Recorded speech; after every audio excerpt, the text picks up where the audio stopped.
សួស្តីខ្ញុំដានីជាអ្នកសម្របសម្រួលសេវាកម្មមជ្ឈមណ្ឌលប្រចាំតំបន់ Sunny Town រដ្ឋ California ពេលនេះអ្នកគួរទទួលបានសិភៅណែនាំផែនការលក្ខណៈផ្ទាល់ខ្លួនរបស់អ្នកសម្របសម្រួលសេវាកម្មរបស់អ្នកហើយមើលពីដំបូងសិភៅនេះដូចជា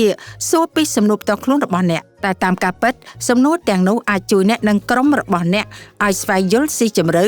និងយល់ពីគោលដៅរបស់ខ្លួនឲ្យបានច្បាស់សូមឲ្យអ្នកសម្របសម្រួលជួយអ្នកបើសិនជាអ្នកត្រូវការតើជួបជាមួយសូវីយ៉ាដែលជាក្មេងម្នាក់មិនអាចប្រស្រ័យទាក់ទងគ្នាដោយការនិយាយបានបន្តិចទៀតនាងមានការប្រជុំផែនការជីវិតមួយជាមួយគ្រួសារនាង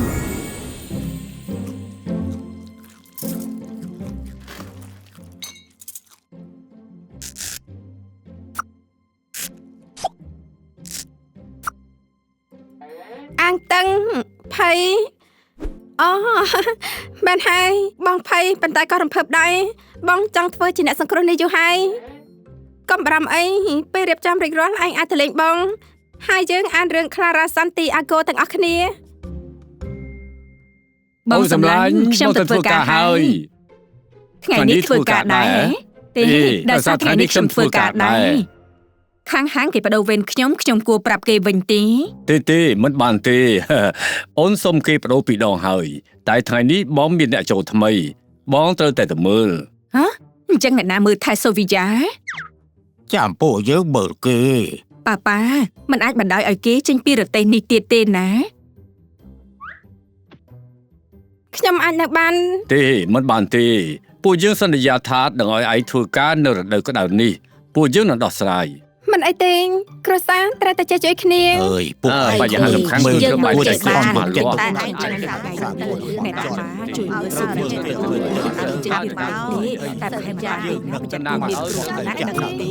ចាំតែណាជួយខ្ញុំផងខ្ញុំត្រូវតែកុំមើលត្រូវតែបានហើយដល់បានខ្វល់ពីកូនខ្ញុំប្រកាសថាណាកូនមានការចាក់បងវិញណាតាមធ្វើចៅធំអើយចៅពេលខ្ញុំបានសាស្ត្រីទៅទីនេះបានស្អីហាប់មកវិញណាអប់រំគេបានចេះយល់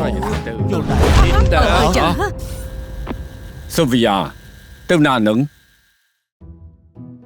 មើលទៅសូហ្វីយ៉ាចង់ទៅប៉ារីសធ្វើអ្នកស៊ើបអង្កេតបែបនាងនឹងរីករាយ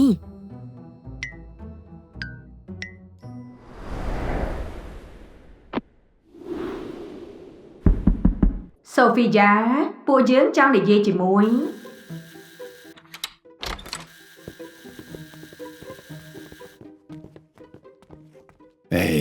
របស់ឯង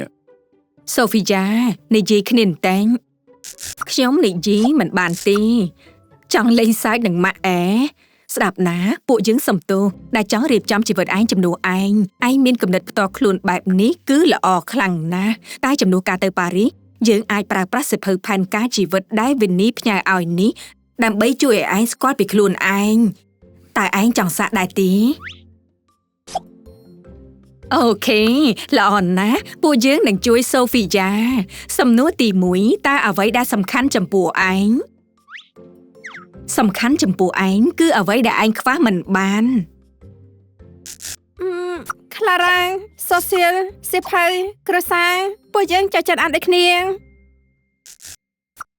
សូហ្វីយ៉ាទម្ងន់ធ្ងន់គ្រួសារឯងគិតថាឯងជាបន្ទុកធ្ងន់របស់ពួកយើងហ៎អូទេកូនសម្លាញ់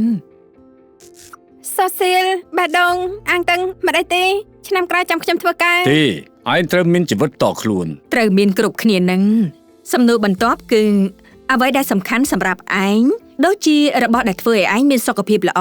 សុវត្ថិភាពនិងផ្សារភ្ជាប់នឹងសហគមន៍បានខ្យល់បរិសុទ្ធសូហ្វីយ៉ាគួរតែឲ្យនាងចេញពីផ្ទះខ្លា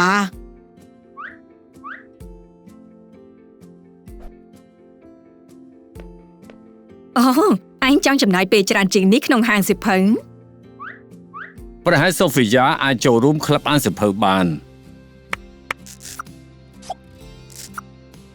ម៉ាំងនឹងកត់ទុងចេញពីផ្ទះស្រូបខ្យល់អាកាសនិងទៅហាងសិភៅនៅចុងសប្តាហ៍សូហ្វីយ៉ាឯងថាមិត្តភក្តិស្គាល់មិត្តភក្តិថ្មីក៏សំខាន់សម្រាប់ឯងដែរមែនទេសរសេរទុកសិន